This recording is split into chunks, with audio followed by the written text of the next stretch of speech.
Hey, welcome to Travel Tuesday Happy Hour, where we interview dope people doing dope things with one thing in common, the love for travel. We have a great guest lined up. Grab a drink, stay tuned.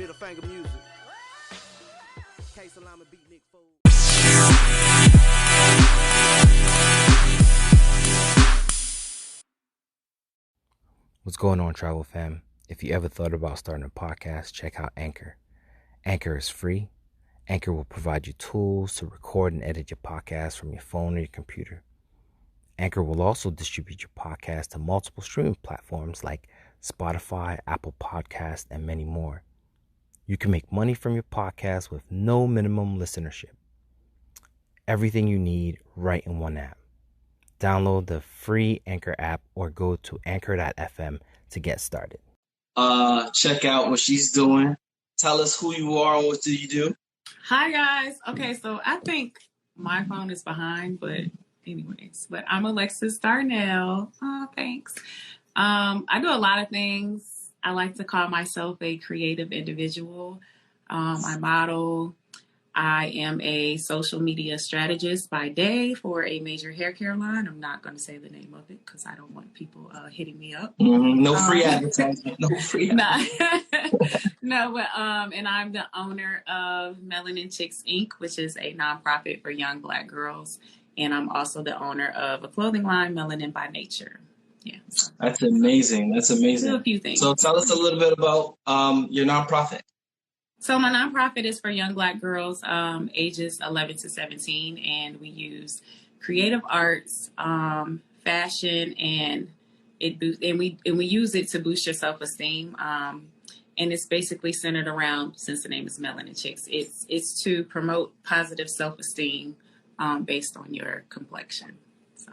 Listen, I got a dope project called the Royalty Project. One of my guests is on the board of the Royalty Project, and part of their experience is making sure that the children understand their beauty from which they come from. And so that would be a dope project for me to link you guys up with. Definitely want to get Nana Yao from our previous talk to kind of sit down and talk to them and mentor the young men and women about who they are and their level of royalty.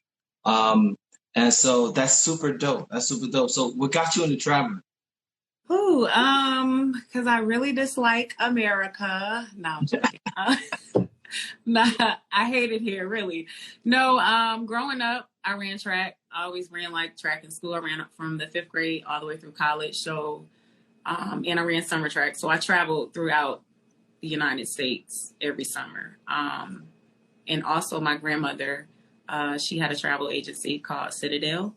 And I remember like being a kid, and my mom, sounds bad, but my mom would always be gone every summer. Like she would be in Africa, she would be in Spain, Europe, like she's just everywhere every summer. And I just always wanted to do that. I always wanted to not have a travel agency, but follow in the footsteps of my mom and my grandmother and just see the world, because there's so much more outside of the United States. So what keeps you traveling? Well, like, what's that thing that's like, all right, you know what, these flights are getting cheap. Let me go ahead and get that taken care of. Well, I guess just getting out of my comfort zone. I live in Atlanta. I'm always busy, and I tell myself like, if I have the money and I'm going somewhere and I'm taking off work, like I'm getting the hell out the country. So I guess just wanting to get out of my comfort zone, just wanting to see the world.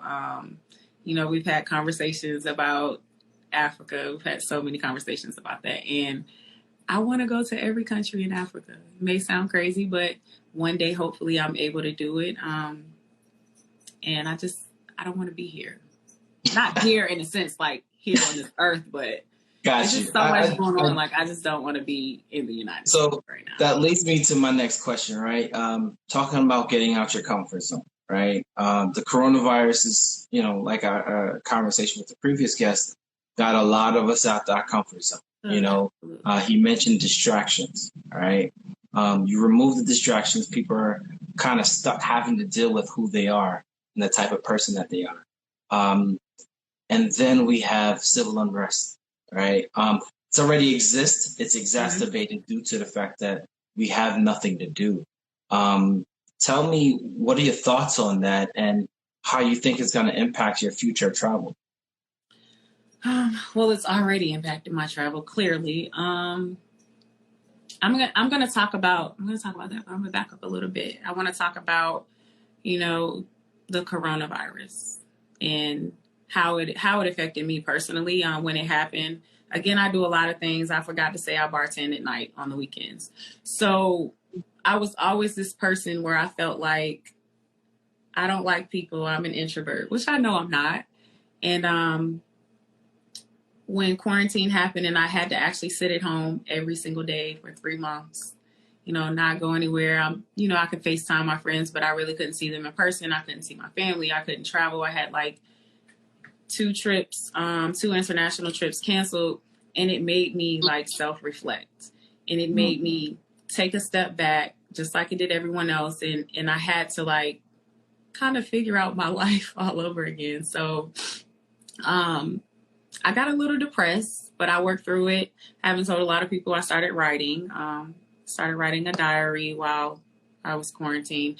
And then also, I know you've seen the talk. You're good but now. Yeah, but all of that it's helped me, and also with everything that's going on in the United States with Black people and racism and all of that, the talk show has allowed me to use my voice to fight, for the cause and for the movement. And I'm going to continue doing that. And I know like when the borders are lifted, I know some of them are now, but when the borders are lifted, I know I'm going to continue to travel. I'm going to be a lot more cautious, when I do travel now. Things are going to change or have changed. Nothing's going to go back to how it used to be. And I'm just going to keep moving and keep living life. I'm not going to allow everything that's happening now to stop me from living. I'm just going to move a little differently. Okay. And then your talk show, right? So tell us about your talk show and how it allows you to have a platform to talk about the current events. Because I know you guys get some spicy conversations going on, and between you and shit. And I love the yin and yang of y'all show, right?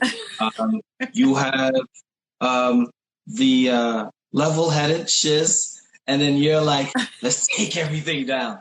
We have a mixture of Martin versus Malcolm type of scenario on some topics, you know what I mean? And then the roles reverse between the two of y'all.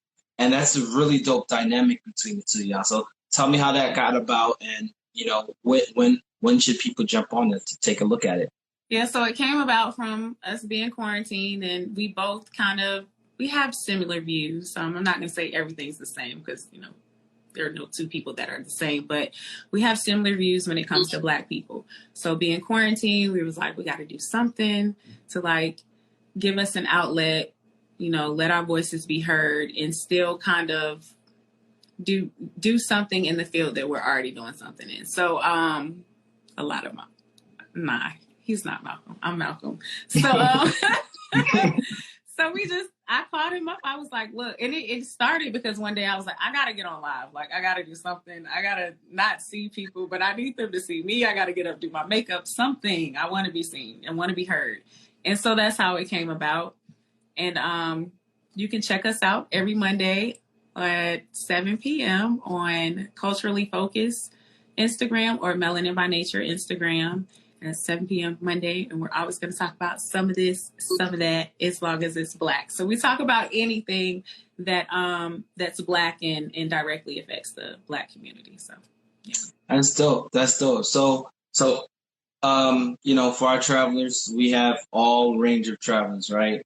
What would be a travel tip that you would give a novice or an expert? Because you're about to host Ghana 2020, right? Put that out there, right? And so, what would be a tip for those that are looking to travel for the first time? Don't wait on your friends. If you wait on your friends, 9 times out of 10, you're never really going to go anywhere. And how much time do I have? So let me back up. I'll wrap you up. Okay, cool. So let me just say this. So I'm going to be the host for Gravel World for the Ghana trip. It's the year after the return. It's going to be December 27th through January 3rd of this year. Well, December 27th of this year through January 3rd of next year. And you can check it out on gravelworld.com, and you can see all the rates and the itinerary. And the website is Gravel World. That's GRAVEL. World is WRLD.com. So there's no O in world. But I want to talk about traveling by yourself. So I've never really been too many places by myself, but I wasn't going to go on this last Ghana trip because none of my friends paid their deposit. Everybody said they were going to go. I'm going, and they didn't go. So you just gotta go. I wasn't going to go, and the only person that I knew was Ooge. So I was like, you know what?